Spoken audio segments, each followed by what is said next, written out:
Hello, everybody. This is Ethan Sommer with the Scott Summer Sobriety Program, here filming another installation of our Next Gen Sobriety podcast. With me today, I have our founder, Jim Scott, and our clinical director, Neil Sommer. How you doing today, boys? Good. Pretty good. Good. Yeah, I could use a second opinion, but yeah. I'm not going to give that to you. Okay. So Jim and Neil are here to discuss just the evolution of our program, their own personal histories, kind of where standard programs fall short, and whatever else comes to mind here. So I have Neil Sommer on the line right here. Neil, tell us a little bit about your background, history, and all that. All right. Thanks, Ethan. I guess in a previous podcast, I talked probably too much about my background, but I've been clinically licensed for 42 years now. So that would explain the whiteness in the goatee here. And in the drug and alcohol field, primarily the last 30 to 35 years working with attorneys and in the criminal justice system, primarily in Orange County, but also in San Diego, Orange County, Riverside, and San Bernardino, typically as a forensic psychotherapist, creating programs, clinically directing programs for a long time. So I've seen quite a bit in the way of treatment, and I have some pretty firm ideas about what works and what doesn't work in terms of helping people to change their life from being dependent on substances to cashing in on things like self-esteem and productivity and a sense that they're in control of their own life. And so hopefully we'll have a chance to talk about some of that today. And so family therapist, clinical director, author. I've written two, they're more curriculum books for programs that I've developed, but I've seen a lot of changes in the substances that have kind of come and gone, and the dangerousness of some of what we're seeing now, fentanyl and the benzodiazepines and that sort of thing. But at the risk of continuing to blabber on, I'm going to stop talking. Perfect. Yes, sir. No, great introduction. That gives us a good starting base on what we're going to be getting into today. And yes, we are going to be getting into a lot of those subjects. We also have Jim Scott here today. How you doing today, Jim? Pretty good, Ethan. Good to hear it. So Jim, very different background than Neil, who just introduced himself. Let's hear a little bit about where you're coming from exactly. Well, my background is in systems architecture and aerospace. I make products. I own a company, second generation family company that makes products for rockets, airplanes, extreme applications, and designing sealing systems that for critical applications on just about every airplane, Western airplane that you've flown on for fuel nozzles. And so you have to do it's a lot of serious work where failure is not an option, and we have an accountability for defense or NASA. And a lot of lives are on the line. So over the years, I've been at this as well for 40 plus years, and developed systems that are of that level of documentation and digitization and testing and feedback and systems loops to make a world-class product on certain systems to make sure they cannot fail.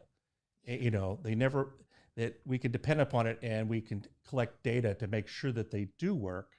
And so I've known Neil personally for 20 plus years and share an interest in music, hence the guitars in the background. And with the advent of, I've got an interest in his field, and I thought that we could improve the system, not improve the system, but improve and bring up to date the potential system failures and make it 100% documentable, accessible by everybody. And it goes through your phone, and because that's how we communicate nowadays, and we collect data, and we give him these systemic tools that this program, which I really believe in, to go to the next level, where we can have HIPAA compliant data that's accessible by a judge, a principal, a parent, and the client or the therapist or doctor, whoever needs it, in a fashion so we can access it and trace it every day. It's immediately accessible. And at the end of the assignment, because we write it down, we tell them what they're going to do, what we know we're going to do. We do it every day. We do it for 90 days. And at the end, we have a record of everything that we said we were going to do. whether it's a test, whether it's a medical test, drug testing, alcohol, sobriety test, and the records of all their attendance and whatever their assignments are. So that's my value added. We've been working 4 years to bring it to you. It's been upgraded by the advent of COVID, post-COVID. It's distance accountability, verification, and evaluation. Is the acronym Dave 19 that we're using is an overlay for the original program, which is great and it works, but it takes a lot of work on Ethan's and Neil's part. But my job is to make it scalable, whether it's one person, 10 people, 100, or 10,000 people, this is going to work. And this system will work in a computer digital environment for 2022. Yeah.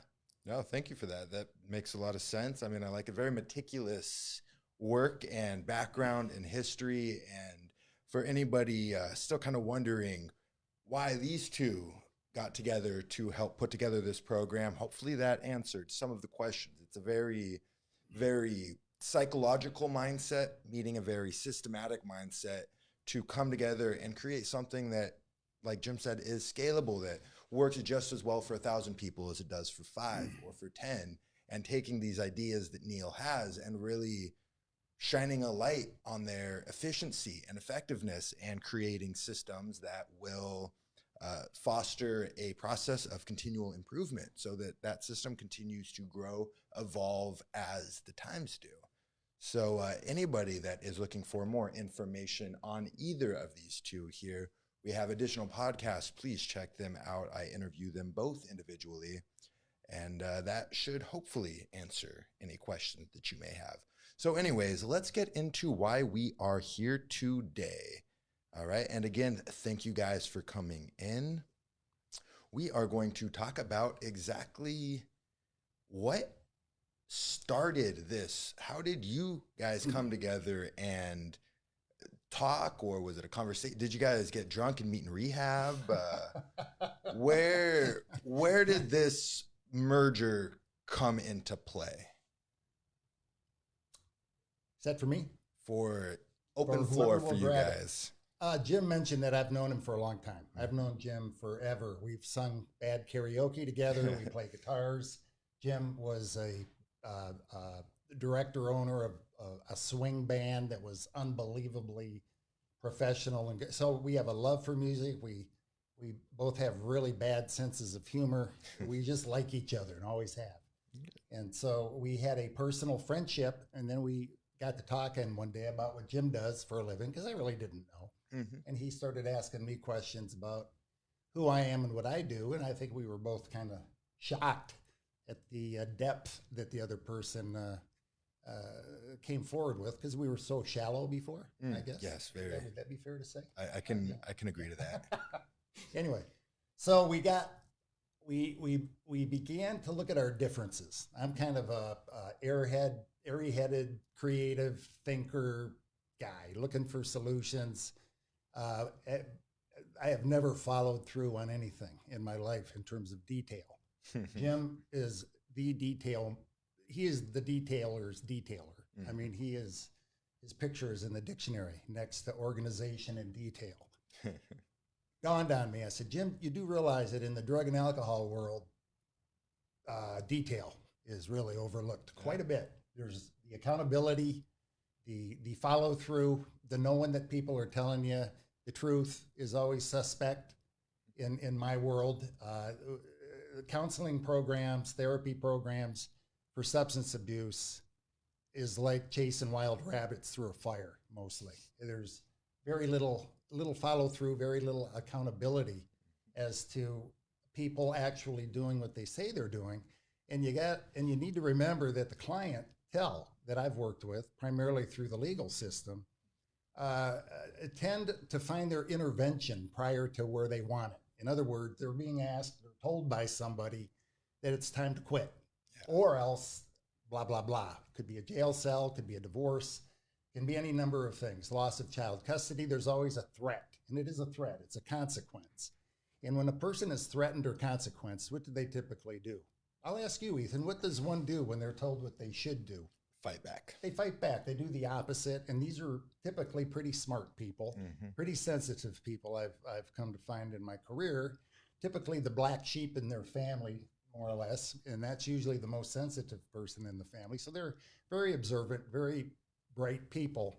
And when they're told they can't do something, the first thought that goes through their head is, oh yeah? They'll nod their head and they'll smile. They'll say, yes, Your Honor, I'm more than happy to do that, while their brain is figuring 10 ways around it.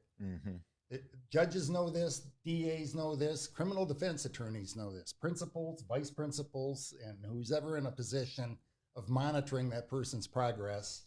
It's all Twitter-pated and fuzzy feelings when the person stands and smiles, but every one of them knows the likelihood of this person following through in a honest, comprehensive manner is pretty short, pretty minimal.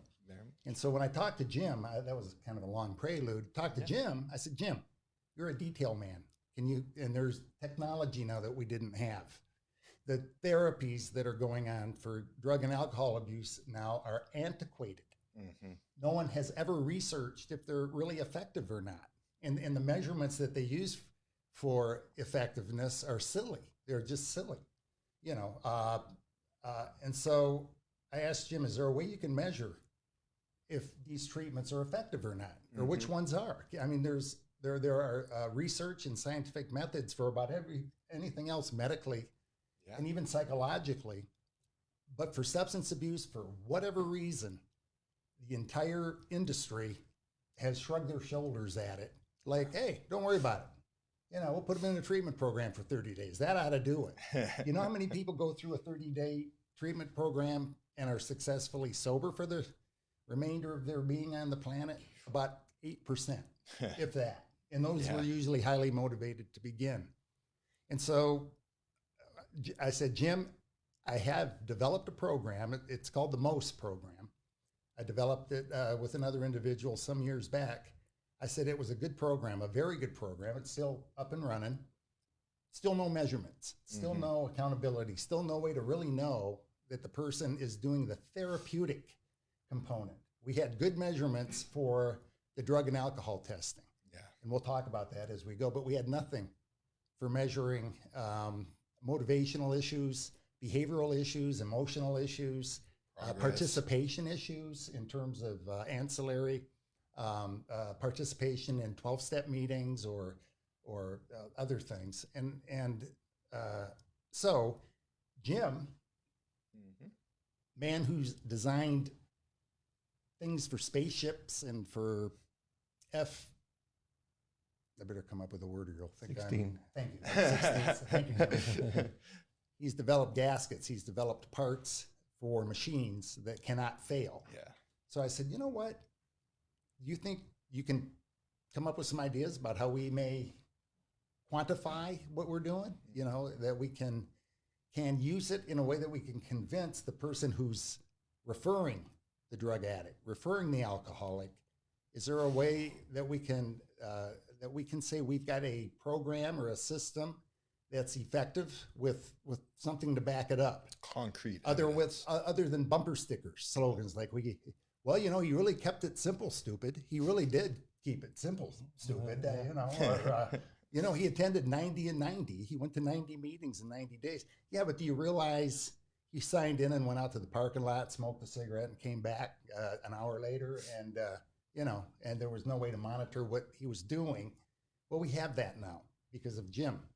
And so the way Jim and I have overlapped is the treatment components are good. The motivation of the individual coming in is typically bad. It's usually in order to avoid something negative. I wanted to design a program that in and of itself was positive. It developed a positive anticipation. And the only element of any treatment program that I have ever found that will sustain sobriety is sobriety. It isn't counseling. It's not Vivitrol or Antabuse, and it's not craving reduction. It's sobriety. Sobriety is what creates more sobriety. And there isn't a program that I've ever developed, produced, founded, clinically directed, was a family therapist in, that had a way to measure and monitor if the person was sober, even in inpatient programs, even in jails.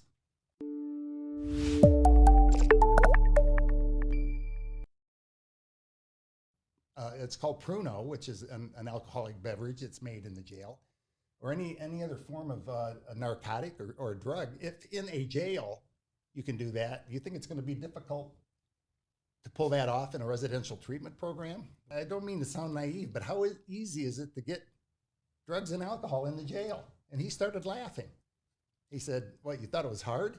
I went, "Well, I thought it was harder than what I'm seeing here, you know." So I'm thinking, if in the jail